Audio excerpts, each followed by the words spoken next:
This is the footpath which runs up behind the former working museum and up to Church Drive and the car park there, the cricket club car park.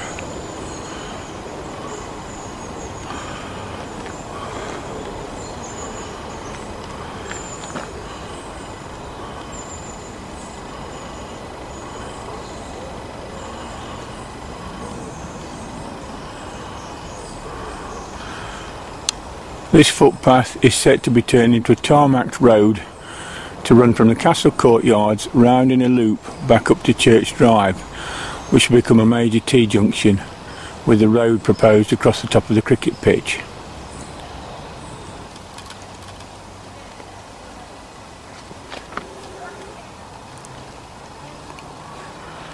Just here, so anywhere you walk there, you're subject to motor traffic.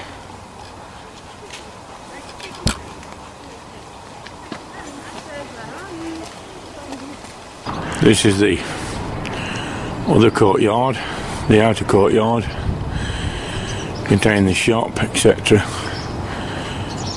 and the stable buildings.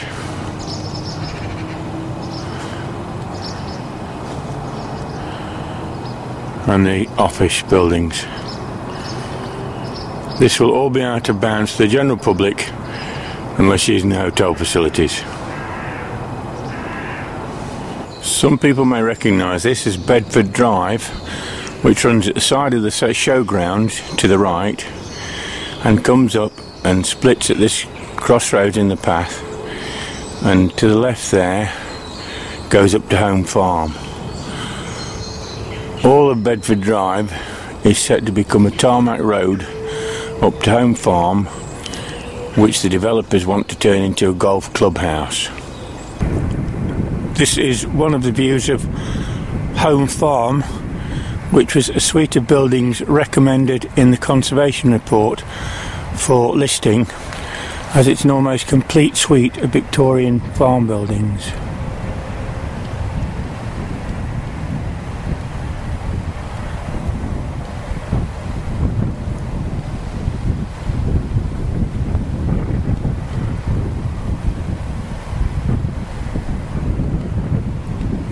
In 2005, Derbyshire County Council sealed this off and brought in contractors who smashed through the Westmoreland tile roof of the outbuildings that you can see now in order to remove artefacts and put them into 6-ton scrap skips to be taken away and melted down.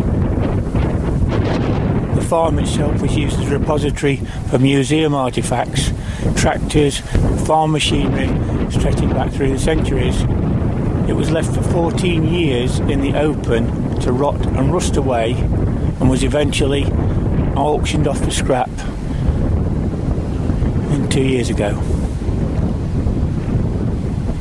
This is the north side of Home Farm, with a farmhouse on the left and another view of the suite of buildings belonging to it. This is another well-kept secret for some people. This isn't the lake by the castle, but is in fact one of the lakes in the local nature reserve, where I'm standing right now with this camera. And this is an area of the park that some people don't even know exists.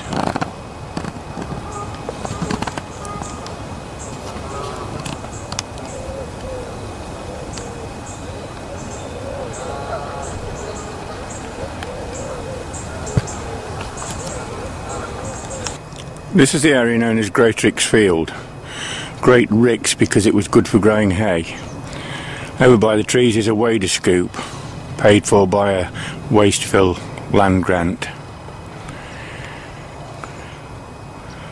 This field and the adjoining field called the Hobble Field over to the left are part of the local nature reserve at Elvaston Castle Country Park.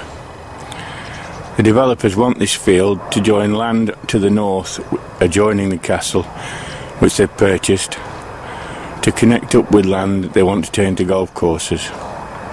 This is a designated local nature reserve. In January on Radio Derby, Councillor John Harrison stated that this nature reserve won't be used by the developers. But then he also said that the golf course was being built on land not in the country park, which is a misleading statement. All of this is wanted for golf courses.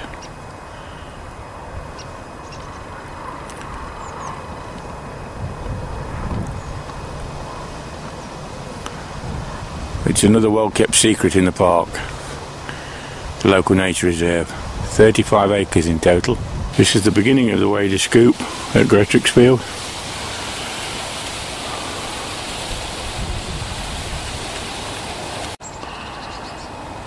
And further along,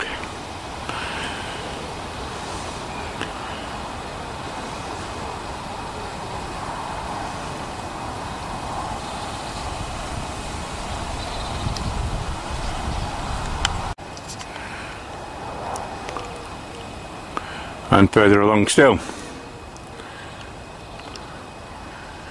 This is a hidden gem for some people, a part of Elvaston Castle Country Park they never knew existed, probably never visited, or wanted to link golf facilities together.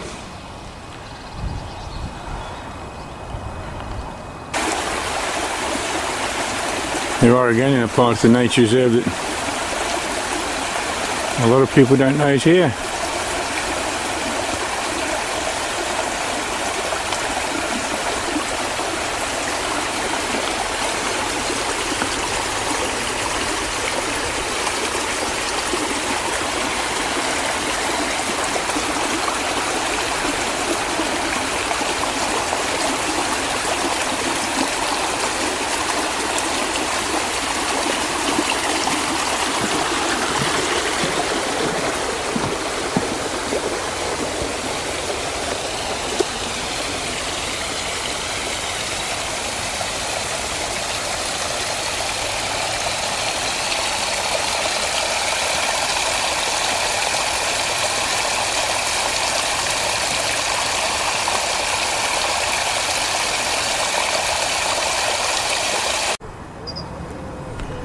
This is the major oak tree in the paddock at the side of the disabled persons car park at Elvaston Castle.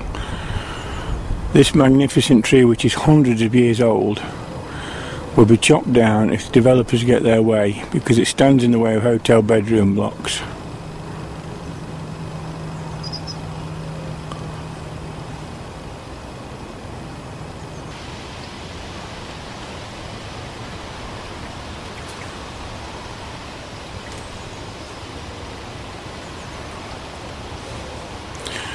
The tree may need some surgery to protect it from wind damage and a little bit of cutting back, but it certainly doesn't need cutting down.